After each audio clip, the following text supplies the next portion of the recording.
안녕하세요. 오, 다시 뵈서 반갑습니다. 강쌤 힐링 수다방에 오신 걸 환영합니다. 위즈님도 오신 걸 너무 환영해요. 네. 너무 기다렸어요. 기다리셨나요? 네.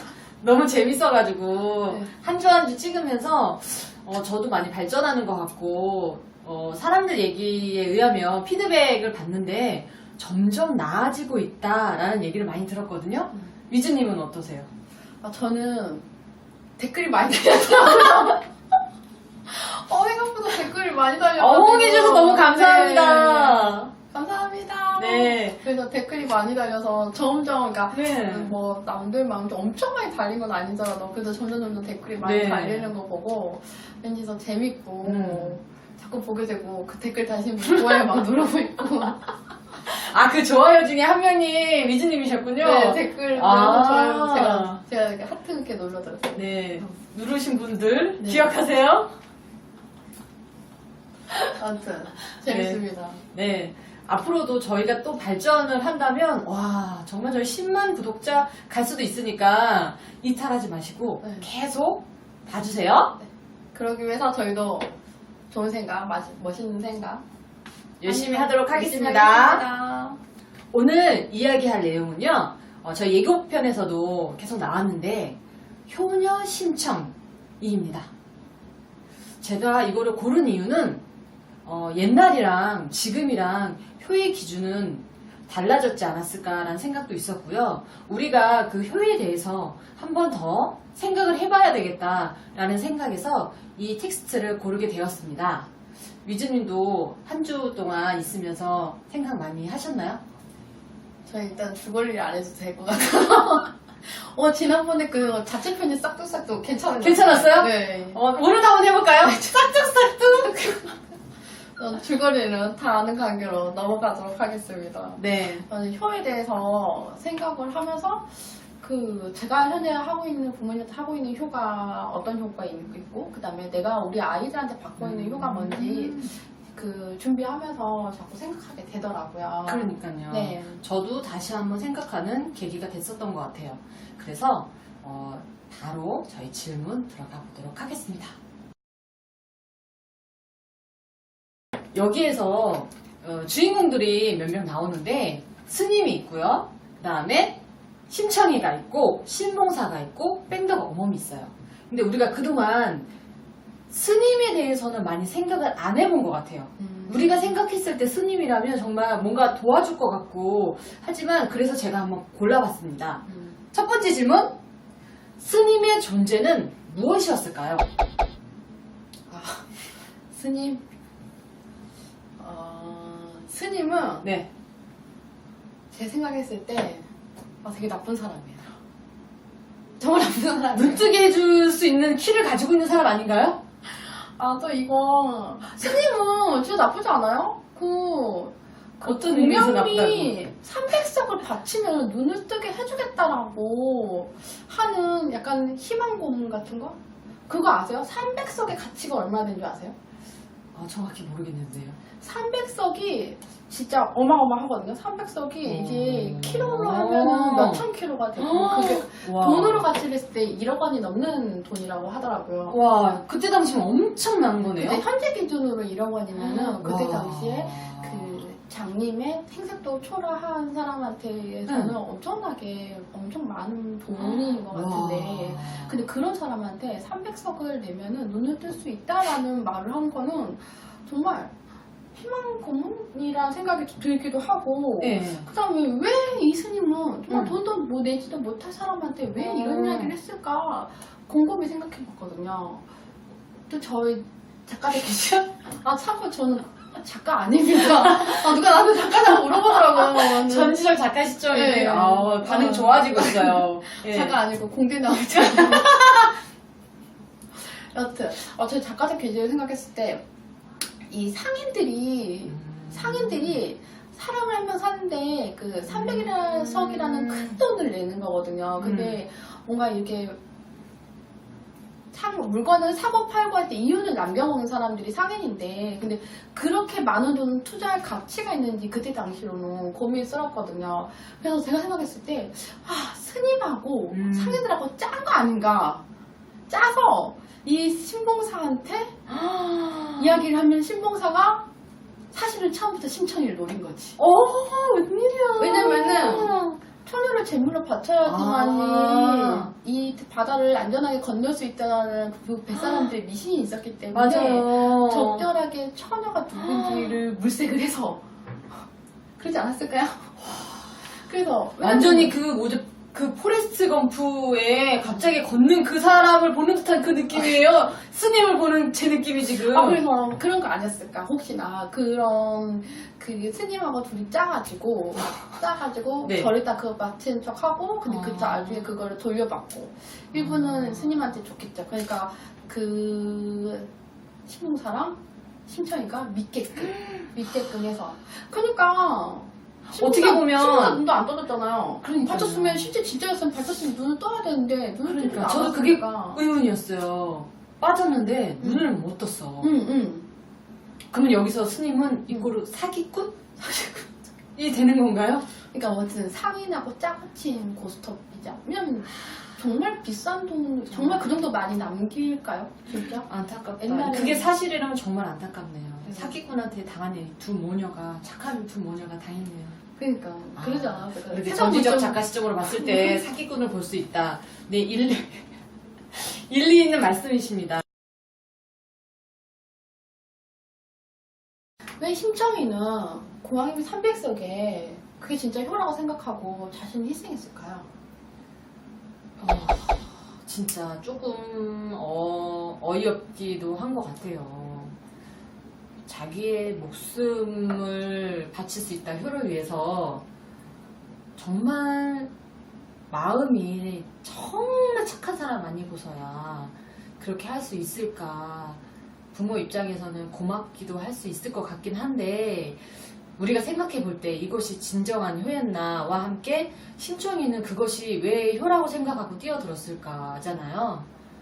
심청이는 어릴 때 엄마를 여의고 나서 장님인 아빠를 데리고 같이 생활을 하면서 효란 이런 것이 아닐까라는 잘못된 효의 인식이 됐을 것 같아요. 네. 주변에서 너를 젖동량해 가면서 키웠다. 무조건 그러면서 잘해야 된다. 부모한테 아버지가 아버지는 엄청 잘해야 고생하셨다. 된다. 그 사람이 뺑덕어멈이 아니었을까요? 그렇구나. 여튼 주변 사람들이 예. 그러니까 무의식적으로 자꾸 잘해야 되고 효도를 해야 되고 아버님이 장애가 있기 때문에 그거를 잘 보필해야 된다는 소리를 늘 듣고 자랐을 강요 아닌 강요를 받아 쓸 수도 있을 것 같아요. 그래서 우리 자아를 생각하기보다는 아버지를 위해서 자기가 살아야겠다는 생각을 더 많이 하지 않았을까. 자기를 먼저 챙기는 것보다 예, 자기 인생보다는 어. 자기가 어렸을 때 그렇게 힘들었음에도 불구하고 자기를 위해서 희생해주신 아버지를 위해서 살아야 되겠다는 생각이 더 컸기 때문에 자기가 그렇게 아버지의 눈을 뜨게 하기 위해서 인당수에 빠지는 거는 어떻게 보면 당연스러운 결과일 수도 있을 것 같아요. 그렇구나. 자녀들한테 어릴 때부터 과도한 부담감 그러니까. 그런 걸 받고 자라면은 잘 챙기기보다는 네. 상대방을 더 생각하는 네. 그래서 결과적으로 맞아. 안 좋은 결과는 음. 나는 당연히 살아나긴 해요. 그게 현지에서 보면 어떻게 반영이 되냐면요. 엄마가 어릴 때부터 아이한테 내가 너를 어떻게 키웠고 내가 얼마나 힘들었고 신세 한탄을 많이 하게 되죠. 그런 아이들이 자라서 나는 엄마를 위해서 무언가를 해야겠다는 생각을 굉장히 많이 하게 돼요. 그러다 보면 그럴 수 있겠다. 네, 자기 자신을 챙기기보다는 착한 딸 콤플렉스로 살아갈 수도 있는 경우가 바로 이 케이스가 될 수도 있을 것 같다는 생각이 듭니다. 그럴 수도 있겠네. 네. 네네. 저희 그렇게 자식들에게 우리의 힘듦을 굳이 얘기하지 않아도 알기 때문에 그 효를 이런 식으로 강요하지 않아도 될 것 같아요.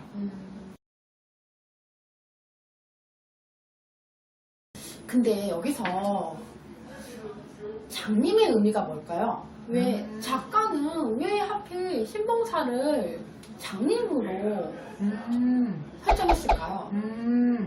저는 이거를 처음에 이제 제가 이렇게 공부하기 전에는 정말 안타까운 부녀다.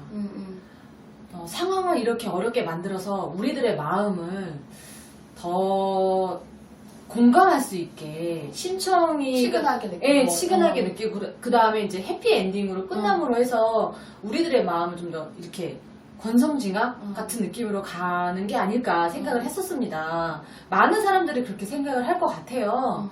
하지만 우리가 여기서 한번 생각을 더 깊게 해보자는 거죠. 왜 장님으로 선택을 했을까? 저는 이렇게 생각합니다. 이때가 보면 조선시대 이야기거든요. 조선시대 양반들을 어떻게 보면 꼬집는 게 아닐까. 양반들은 일을 많이 안 했잖아요. 그치. 예. 그러면서 공부를 많이 하는 사람도 있지만 그 양반 중에서는 현실에 안주하면서 살아가는 양반도 있었을 거란 말이죠. 어쨌든 작가들은 그런 사람들한테 일깨워주기 위해서 장치를 하기도 하잖아요. 그래서 이 신봉사의 의미는 그런 것을 일깨워주기 위해서 양반이지만 눈이 없어서 제대로 된 일을 할 수 없는 양반으로서 할 수 있는 일이 없는 그런 설정을 능력이 없는. 네, 능력이 없는 양반으로서 그리지 않았을까. 여기서 말하는 봉사는 실제 눈이 보이지 않는 게 아니라 예. 눈앞에 현실을 제대로 직시 못하는 네. 능력이 없고 그렇죠. 자기가 양반이라는 이유로 네. 집이 가세가 기울어도 네. 뭔가 하지 않는? 네. 그래서 딸이 아버지를 살리기 위해 인당수에 빠질 수밖에 없는 현실을 만드는 그 양반을 꼬집는 거죠. 그렇게 보면은 효녀 심청은 작가가 원하는 여성의 삶을 그렸을 수도 있어요. 아버지를 위해서 자기가 직접 선택하고 바다에 빠지는 거죠. 몰랐네. 나 전 생각도 못했다. 진짜 완전 장님이 그 장님이 아니라 그런 장님으로 작가가 설정했을 수도 있겠네요. 그렇죠. 진짜로. 눈앞에 현실을 보지 못하는 네. 정말 까막눈의 장님? 그렇죠. 지금 아빠면 자식을 먹여 살리고 그냥 의무가 있는데 눈이 가려졌다는 이유로 지금 심청이가 그 모든 것들을 다 하고 있잖아요. 감수하고 네. 아빠를 보살피고 그랬던 네. 사람이니까 그럴 수도 있겠다. 네. 심청이가 바다에 빠졌죠. 네. 신봉사의 눈을 뜨게 하기 위해서. 그런데 빠지고 나서는 사실 뜨지 못했어요. 눈을 뜨지 못했어요. 그치, 눈은 안 떴지. 그쵸? 응. 스님이 사기꾼이었으니까. 나의 작가들 기질을 믿는 건가요? 저 설득력 있다고 봅니다. 네. 어쨌든 못 떴어요. 그런데 심청이는 이제 바다에 빠졌다가 다시 연꽃으로 다시 지상에 올라가서 왕이 발견하고 왕과 결혼하게 되죠. 그쵸. 예. 근데 여기에서 심청이는 아버지를 위해서 다시 연회를 엽니다.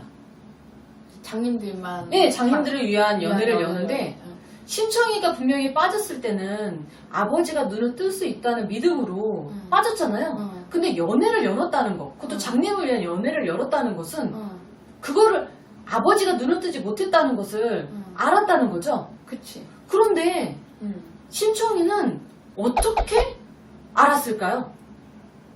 그 자기가 몸을 희생했을 때는 찰떡같이 믿고 아빠가 눈을 뜰 거라 아버지가 눈을 뜰 거라고 생각을 했는데 그렇죠. 근데 다른 뭔가 이야기상에는 그런 게 없어요. 없어요. 그쵸, 없어요. 이야기상에 없는데 제 생각했을 때 아까 지금 그 강쌤이 좀 전에 이야기해 주신 거 보고 갑자기 생각이 난 건데 우리가 일단은 심청이는 아버지를 정말 효도를 해야 되겠다라는 아까 말했죠. 어릴 때부터 자꾸 이렇게 지으시고해서 교육된 그러면서 몸을 자기를 희생하면서 바다에 빠져요. 네. 결국에는 내 삶에서 내가 그렇게 살고 있던 삶에서 벗어나서 맞아. 바다에 빠지는데 네. 용왕님을 만나게 되잖아요. 어머! 영왕님 만나서 그치, 영원히 만나지. 영왕님 만나서 네. 심청이의 사연을 듣고 감동해서 다시 하늘로 올려주는데 네네. 내가 봤을 때 영왕님한테 이렇게 지상을 볼 수 있는 이런 구슬 같은 게 있지 않았을까. 그래서 아버지가 너무 보고 싶으니까 내가 그래서 눈을 떴습니까 물어봤는데 와. 근데 영왕님이 아버지 눈 뜨지 않았다. 와. 근데 그래서 네. 아버지가 눈 뜨지 않았다는 거를 알게 되는데 그렇게 생각하거든요. 근데 또 한편으로 아까 네. 유진이 그랬잖아요. 무능력한 아버지라 그랬거든요. 내가 몸을 던져가면서 아버지를 위해서 희생을 했는데 근데 아빠는 여전히 그 무능력함에서 벗어나지 않았다는 거죠. 뭐 예를 들어서 아 내가 진짜 이거 장사 한번 하려고 하니까 진짜 맞아. 잘해보겠다고. 근데 이거 하려니까 돈이 많이 들어간다. 그렇지. 그러면 내 딸이 내 이모 한 놈 희생해서 온갖 걸 다 진짜 끌어다가 그때 당시 차려줬는데 지금의 1억이면 그때 당시에는 진짜 몇 억 같은 돈을 남겨줬는데 그걸 차려줬는데 근데 그거를 정신 못 차리고 제대로 운영 못 하고 있다. 그냥 현실을 보지 못하는 장님이니까. 그래서 왕비가 됐는데 왕비가 됐으면은 사람을 보내가지고 아버지를 보고 싶을 수도 있는데 그렇죠. 불구하고 그렇죠. 혼자 끝까지 오게끔 했잖아요. 자발적으로. 왜냐면은 진짜 장님 아 이 사람이 아직도 정신을 못 차렸구나. 내가 네. 그동안 다 해줬구나. 네. 그러면서 그러면 혼자 걸어올 수 있게끔 와. 연애 소문만 내고 와. 스스로 걸어올 수 있게끔. 그리고 아버지를 만나서 뭐라고 하죠? 아버지! 어, 아버지! 어. 이제 눈 좀 뜨세요! 그치.